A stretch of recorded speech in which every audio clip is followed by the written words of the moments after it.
सुगंधा जी, अगर अब बात करें कॉपर की, क्योंकि कॉपर के अंदर आज सेल ऑफ देखने को मिल रहा है। एक तरफ अमेरिका है जो अपने यहाँ कॉपर का विशाल भंडार खड़ा कर रहा है, और दूसरी तरफ दुनिया के बाकी हिस्सों में सप्लाई को लेकर चिंताएं बढ़ रही हैं। और यही वजह है कि कहीं ना कहीं लंदन मेटल एक्सचेंज यानी एलएमई और अमेरिका के सीएमई एक्सचेंज पर कॉपर की कीमतों में फिर से बड़ा डिफरेंस देखने को मिल रहा है। और ये जो घटना दिखाई दे रही है, ये जब अमेरिका ने रिफाइंड कॉपर आयात पर संभावित टैरिफ लगाने के संकेत दिए थे, तब से ये सिचुएशन बनती दिखाई दे रही है। तो ऐसे में अब कॉपर को लेकर क्या रणनीति बनती हुई दिखाई दे रही है, क्योंकि अब पिछले 1.5 साल में करीब 5 लाख टन कॉपर अमेरिकी गोदामों में जमा हो चुका है, अभी की रिपोर्ट ये कहती है। तो इसको किस नजर से देखा जाए?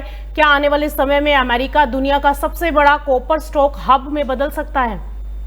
पॉसिबल है रूपा जी। जिस तरीके से उनकी एआई इंफ्रास्ट्रक्चर पे, डेटा सेंटर्स पे काफी ज्यादा फोकस बना हुआ है, और कॉपर ग्रिड इलेक्ट्रिफिकेशन में काफी इंपॉर्टेंट रोल प्ले करता है, एआई इंफ्रास्ट्रक्चर में काफी इंपॉर्टेंट रोल प्ले कर रहा है, इलेक्ट्रिक व्हीकल्स में कॉपर की डिमांड काफी बढ़ती हुई नजर आ रही है।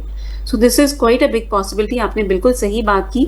जिस तरीके से कॉमिक्स में अगर हम देखें तो स्टॉक बढ़ता हुआ नजर आ रहा है, बिकॉज काफी सारी कंट्रीज कॉपर का जो स्टॉक है वो वहां के वेयर हाउसेज में भेजते हुए नजर आ रहे हैं in fear of tariff imposition on refined copper, और वहीं बाकी सारी कंट्रीज में कॉपर की शॉर्टेज बनती हुई नजर आ रही है। सो ये सारे फैक्टर्स काफी हद तक इम्पैक्ट डाल रहे हैं कॉपर के प्राइसेस में, पर हमने ऑलरेडी प्राइसेस में काफी बड़ा एक जंप आते हुए देखा है।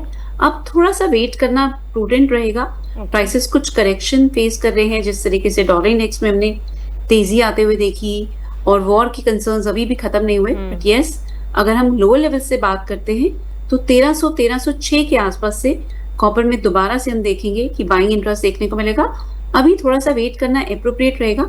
यहाँ से कुछ पुल बैक जरूर देखने को मिल सकता है, बट तेजी अभी नजर नहीं आ रही है, बिकॉज प्राइसेस ने जिस तरीके से 1370 एंड 1385 पर एक मेजर रेजिस्टेंस फेस किया, यहाँ से पुल बैक की पॉसिबिलिटी बिल्कुल है। अगर आप शॉर्ट टर्म ट्रेडिंग कर रहे हैं तो 1316 के पे नजर बनाकर यहाँ से एक रिकवरी के चांसेस हैं।